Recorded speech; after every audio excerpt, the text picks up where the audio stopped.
ప్రభుత్వ అధికారులుగా పనిచేసే వారికి బదిలీలు, ట్రాన్స్ఫర్లు సర్వసాధారణంగా జరుగుతాయని, కానీ వారు చేసిన సేవలు కలకాలం నిలిచిపోతాయని అనకాపల్లి జిల్లా వీఆర్ఓల సంఘం అధ్యక్షులు సబ్బవరపు త్రినాథ రామకాసు అన్నారు.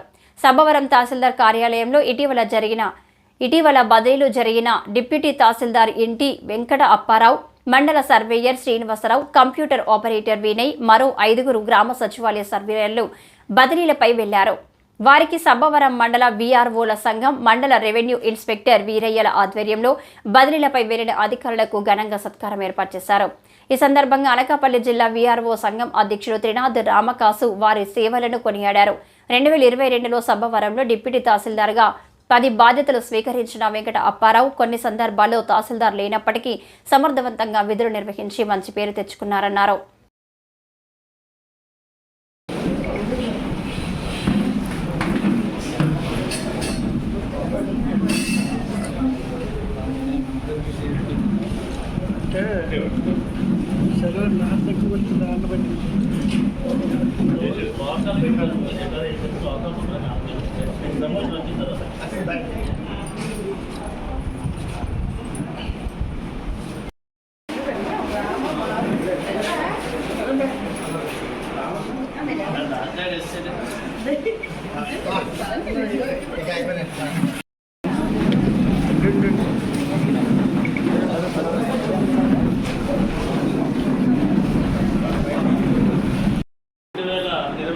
జూలైలో మన సబ్బవరం మండలం రావడం జరిగింది.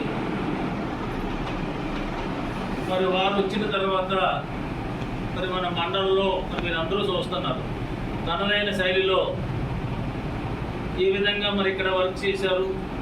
ముఖ్యంగా నేను వేరే ఊరి గురించి చెప్పను, మన ఎంప్లాయీస్ వరకు తీసుకోండి. ఎవరికి కూడా పేపర్ మీద పెన్ను పెట్టిన పరిస్థితి మన మండలంలో వచ్చింది. ఇంతవరకు వారే ఎవరినో తీసుకొచ్చి వర్క్ చేయడం. అలాగే స్టేషనరీ కూడా మనకి తెలుసు, స్టేషనరీ ముందు ఎంత ఇబ్బంది పడే పరిస్థితి. నేను ఏం చేస్తానో మనకు తెలీదు. ఆ జెరాక్స్ సెంటర్ అప్పచెప్పినారు, జెరాక్స్ సెంటర్ అప్పచెప్పిస్తే మనం అందరూ వెళ్ళి జెరాక్స్ తీసుకొచ్చింది. ఆ బిల్లు ఏ విధంగా ఎందుకు కడుతున్నారో మనం ఏ రోజు ఆలోచించలేదు. రీసర్వేలో పక్క మండలాలు చూస్తే మా కంప్లైంట్, మా అసోసియేషన్ మీటింగ్ పెడితే ఆ రీసర్వేలో ఆ స్టేషనరీ మీద కంప్లైంట్, మాకు ఎంత అయిపోతుంది, 2,000 అయిపోతుంది, 2,000 అయిపోతుంది. మాకు కనీసం మనం ఎప్పుడైతే కష్టపడతామో అది తిరిగి మనకి చాలా ఫ్రూట్ఫుల్గా దాని ఫలితాలు మనకి చాలా అందిస్తుంది.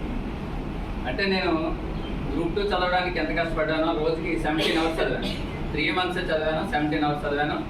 ఒక పక్క మా మదర్కి బాగోలేదు, అయినా ఆవిడ చూసుకుంటూ చదివాను, సక్సెస్ అయ్యాను. అంటే ఆ కష్టం అనేది నాకు ప్రతిసారి నేను పనిచేస్తున్న ఉద్యోగంలో కానీ ప్రతి చోట అది నాకు తోడైంది. ఆ కష్టమే మీకు చెప్పేది అదే.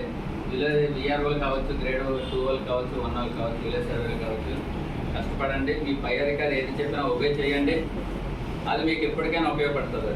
ఈ సభాముఖంగా మీ అందరికీ చెప్పే సలహాలు. నేను అంటే 0 knowledge తోటి అనకాపల్లిలో జాయిన్ అయ్యాను.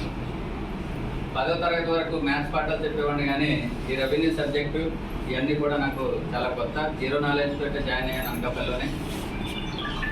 10 గంటలకు వెళ్ళి రాత్రి 10:30 వరకు ఉండేవాడిని. అనకాపల్లిలో సంగతి తెలుసు మీ అందరికీ, అంటే కొంతమంది తెలిసి తెలియకపోవచ్చు. రాత్రి 10-11 కూడా నడుచుట్టు పౌడర్ రాసుకొని వచ్చి నేను 10 రోజుల క్రితం ఒక అప్లికేషన్ ఇచ్చాను, అది ఏమైందని అడిగేవారు. అంటే సెకండ్ షో సినిమాకి వెళ్ళి వచ్చే వాళ్ళు కూడా వచ్చి వెళ్దాం అనుకున్న వాళ్ళు కూడా వచ్చి అనకాపల్లిలో.